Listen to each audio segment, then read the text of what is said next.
Bonjour tout le monde, bienvenue dans cette activité en ligne consacrée à une leçon qu'on a un petit peu commencé, qu'on n'a pas tout à fait achevée et à propos de laquelle on n'a pas fait beaucoup d'exercices.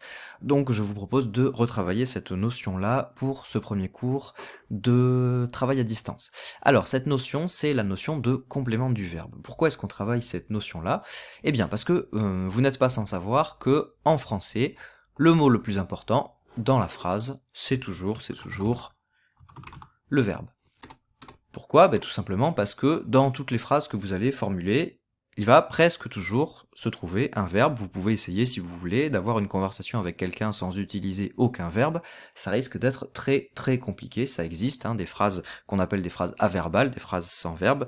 Par exemple, si j'écris quelque chose comme ça, comment, voilà, un mot interrogatif qui constitue une phrase à elle seule, mais on va pas pouvoir tenir très longtemps et vraiment faire des discours sans utiliser de verbe. Donc le verbe, c'est vraiment le mot le plus important de ma phrase.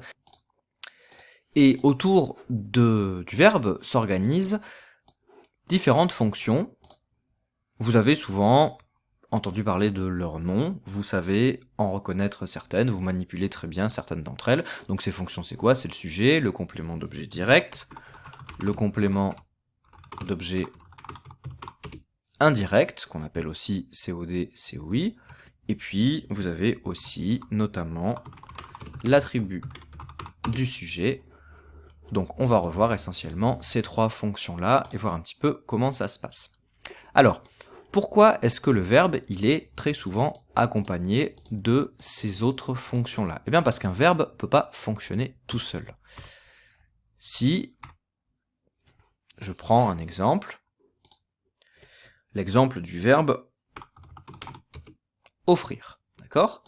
On ne peut pas utiliser le verbe offrir tout seul, ça voudrait rien dire, et on a besoin, pour que ce verbe offrir puisse fonctionner, puisse prendre du sens dans la phrase, de plusieurs constituants qui vont aller avec lui. C'est-à-dire que, au lieu d'offrir, je vais dire que quelqu'un offre, mon verbe offrir il est là,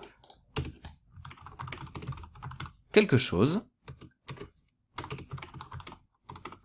à quelqu'un. Donc vous voyez que pour ce verbe offrir, pour qu'il fonctionne complètement, j'ai besoin d'un premier élément, quelqu'un qui offre, ça va être mon sujet, vous le savez.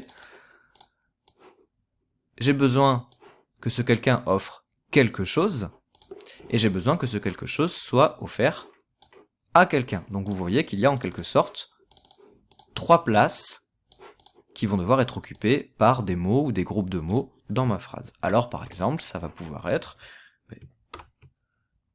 le pronom je, j'offre, un cadeau, ça c'est le quelque chose, à ma sœur, ça c'est le quelqu'un. Donc vous voyez ici trois éléments qui sont presque obligatoires pour que le verbe puisse fonctionner pleinement. Alors ça, c'est un cas relativement simple. Nous, en français, ce qui est compliqué, c'est qu'on a des cas un peu plus compliqués. Par exemple, le verbe jouer. D'accord? Je peux avoir plusieurs cas de figure possibles. Ça fonctionne, d'accord? Quelqu'un joue, je joue, et ça forme une phrase tout à fait correcte. Mais je peux très bien avoir ça, quelqu'un joue à quelque chose,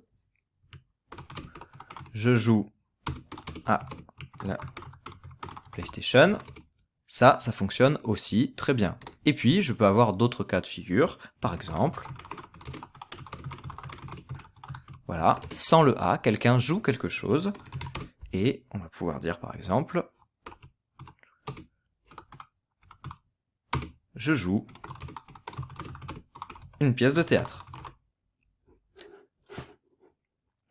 Donc nous, notre objectif, votre objectif par rapport à ce cours, c'est d'essayer vraiment de comprendre comment fonctionnent essentiellement ces trois fonctions-là, la fonction complément d'objet direct, la fonction complément d'objet indirect et la fonction attributs du sujet, savoir faire la différence entre les trois, et puis savoir utiliser vous-même ces trois-là quand vous écrivez, quand vous parlez, puisque c'est ça qui va faire que vos phrases vont avoir davantage de sens et que vous allez pouvoir enrichir vos propres discours. Donc on va voir ensemble, au fur et à mesure, étape par étape, comment distinguer ces trois fonctions-là, comment les reconnaître, comment les utiliser.